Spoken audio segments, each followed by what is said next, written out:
Hi, magandang araw po sa inyong lahat. Ngayon po ay araw ng Huwebes. Magbibigay na naman po tayo ng first reading of the day today. Pasensya na po at wala po kaming internet na naman. Pagising, lagi na lang po ganyan ang Sky. So kung may mga subscribers po ako dyan na nagtatrabaho sa Sky, pakisabihan nyo naman po na mahina ang 3 araw sa isang linggo na laging walang internet. Yan. Kawawa naman po ang mga subscribers kung naghihintay.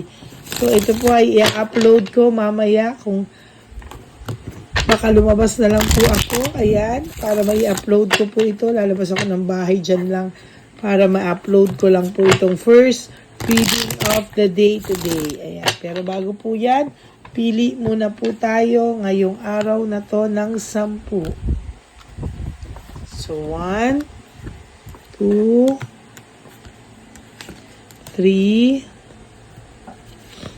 4, 5, 6, 7, 8, 9, and 10.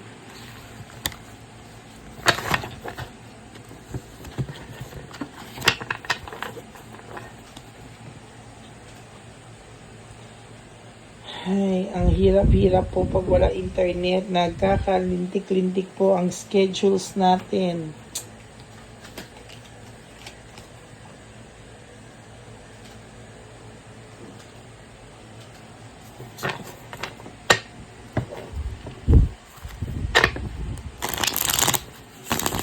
Pili din po tayo ng 10 dito.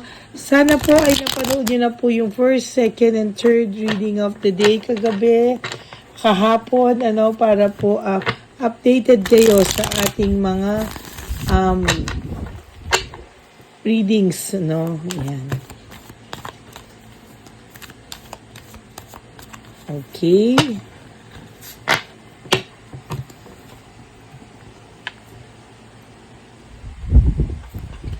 So, game 1, 2, 3, 4, 5, 6, 7, 8, 9, and 10.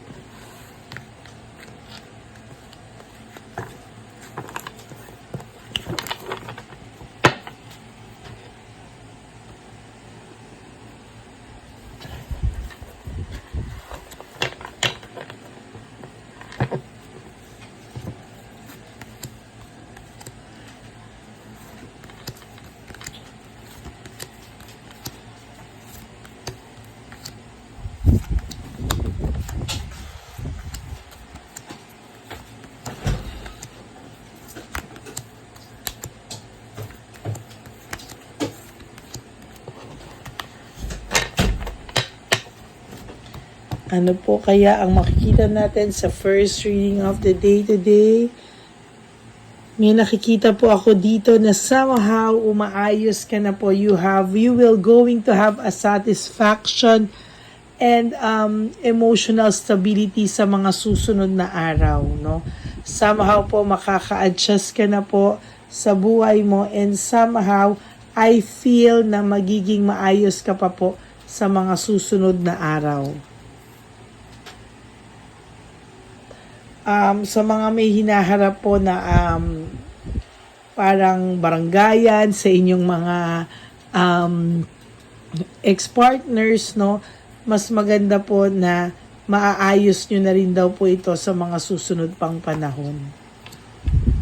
Siya po ay nadi-discourage. Meron po siyang discouragement na nararamdaman po sa ngayon. And somehow, nararamdaman niya din po yung bigat ng pakiramdam niya. Meron din po siyang nararamdamang fear of change. Ina-avoid niya po yung thinking na somehow ay nagiging maayos ka na. May nakakarating po sa kanyang balita regarding sa'yo na okay ka na at naka-adjust ka na. And somehow, dinidibdib niya po yung pakiramdam na yon na ayaw niya pong maramdaman somehow na magbabago ka po, no? Ayaw niya po na makita na ikaw balang araw ay magkakaroon ng change of heart, no? Sa totoo lang po, ayaw niya pong maramdaman mo na hindi mo na siya mahal. Parang hindi niya po matatanggap talaga na hindi mo na siya mamahalin sa mga susunod pong panahon.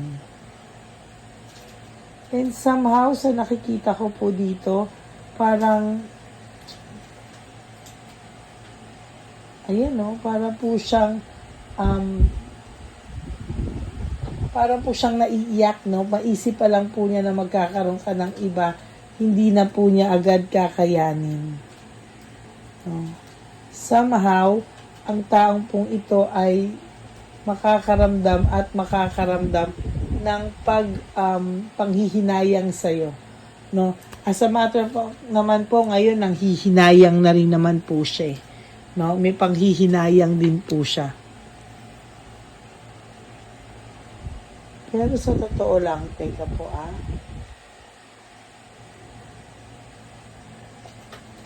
Sa totoo lang din po sa nakikita ko po ngayon.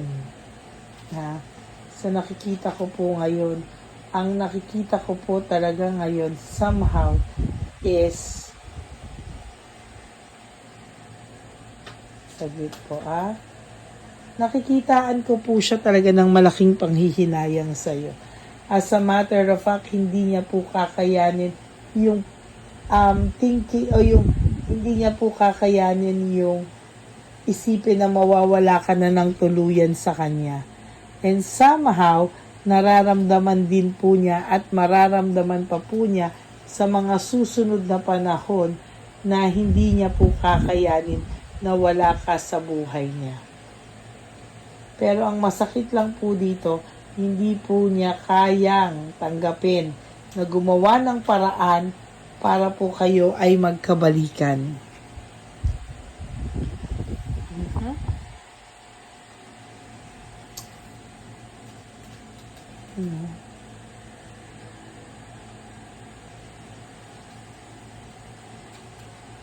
Sa totoo lang po, sa nakikita ko dito is somehow meron po siyang pagbabago sa kanyang nararamdaman.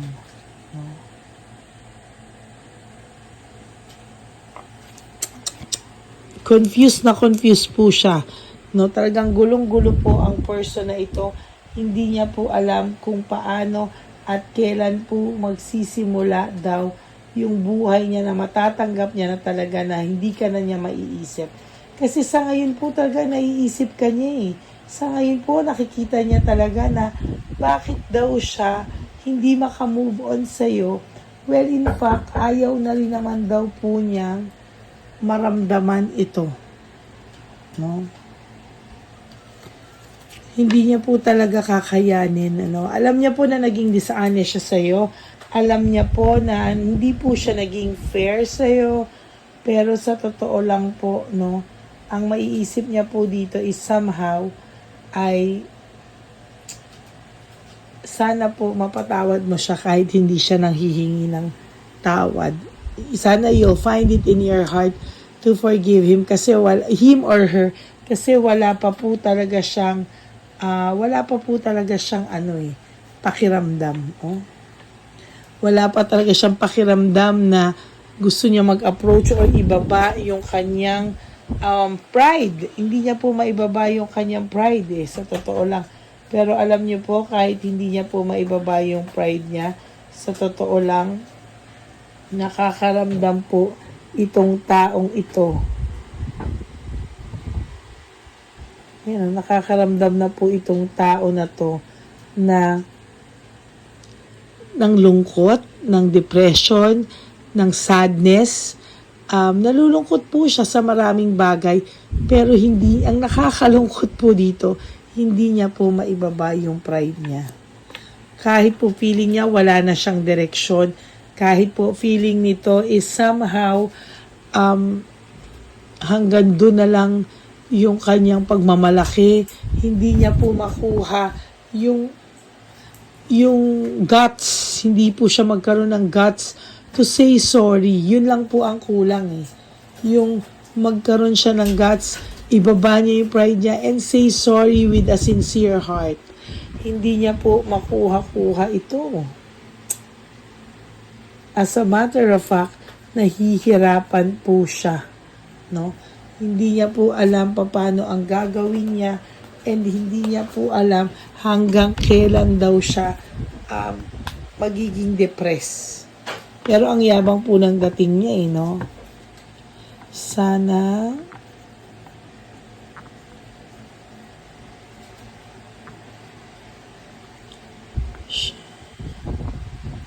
ng guts to say sorry. Yan ang gusto niyang gawin. Sa totoo lang po, gusto naman niyang gawin yan. Wala lang, hindi niya lang po kaya.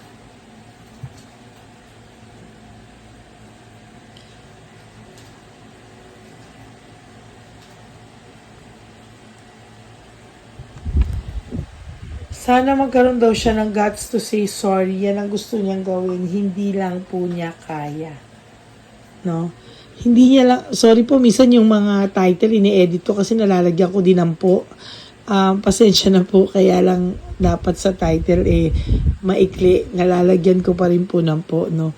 So yan ang gusto niya sanang gawin, to say sorry with a sincere heart, pero hindi niya kasi magawa. Hindi niya po talaga magawa. Parang ang feeling niya is somehow nalulungkot din siya sa mga bagay-bagay kasi alam niya na dala-dala niya po yung konsensya, no? Akala mo lang po hindi siya nakukonsensya, pero the truth is nakukonsensya po ito, no? As a matter of fact, nakukonsensya po ito at hindi niya rin po alam kung paano niya po ikaw haharapin. Gusto ka po niyang harapin, gusto ka po niyang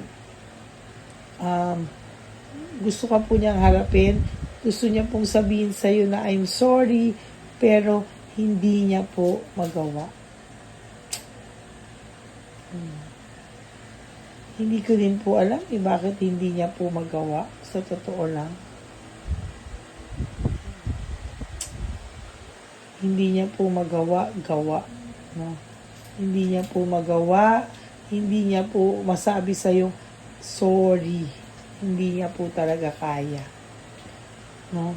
And, ang nakakalungkot lang po kasi dito, gustong-gusto naman po niyang gawin. Kaso nga lang po, hindi niya po talaga kayang gawin dahil po nakikilabutan po siya every time po na pakiramdam niya ay gagawin niya.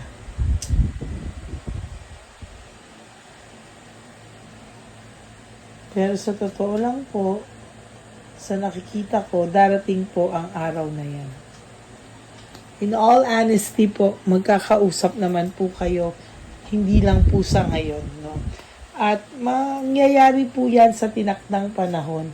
Kaya lang ang nalulungkot lang po ako is, bakit hanggang ngayon sana, na ngayon may pagkakataon naman, na pwede pa, pero ayaw niya po no? Parang hindi pa po siya makagawa-gawa. And somehow, I feel sad. No, I really feel sad.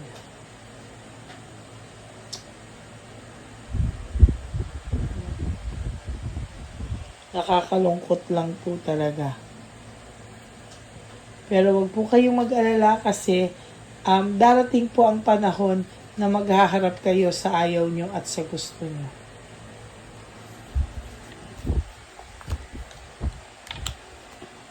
Ang dami po niyang impulsive decisions na nangyari sa buhay niya, pero hindi niya po kasi hindi niya po talaga pinag-isipan, no? There's punishment, talagang kinakarma na po to, sunod-sunod na po talaga ang ano nito sa buhay, ang karma nito, pero hindi niya po pa din kayang ibaba yung pride niya. Kahit po paulit-ulit na siya nasasaktan, paulit-ulit niyang gusto mag-reach out sa iyo, hindi niya po kayang ibaba yung pride niya. Ayan o, excess pride. No? Nababurden na po siya. Sa totoo lang, nababurden po siya sa mga bagay-bagay.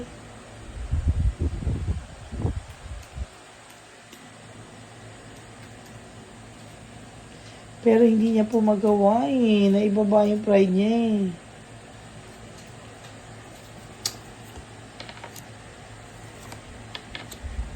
Ayun, na-anxiety po siya. Yung sinasabi sa inyo, fear of change. Ayaw niya makita o maramdaman isang araw na tuluyan ka na pong nawala sa kanya. Heartbreak and suffering, nasaktan ka ng taong to at hanggang ngayon nasasaktan ka pa rin niya. Nasasaktan pa rin siya. Iniisip ka pa rin niya po. Iniisip niya yung happy thoughts, happy memories niya together. Pero yun lang, may problema po ito financially.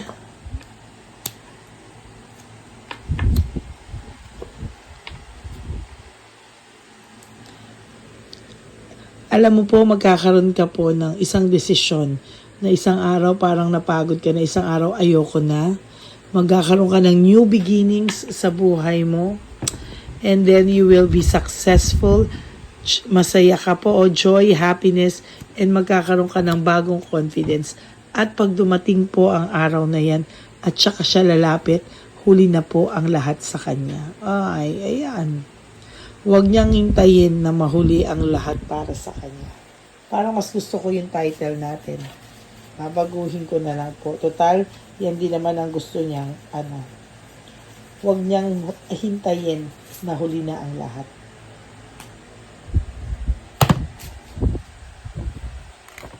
Huwag niya hintayin na huli na ang lahat bago pa siya magising.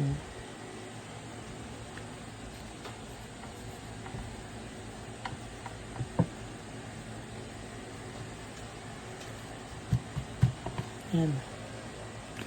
Huwag niyang hintayin na huli na ang lahat bago pa siya magising. Yan. Yan po ang title natin sa ating reading of the day today. Maraming salamat po sa lahat sa inyo. Pasensya na po, medyo late na. But I'm sorry for that po. Pero maraming salamat po sa lahat sa inyo.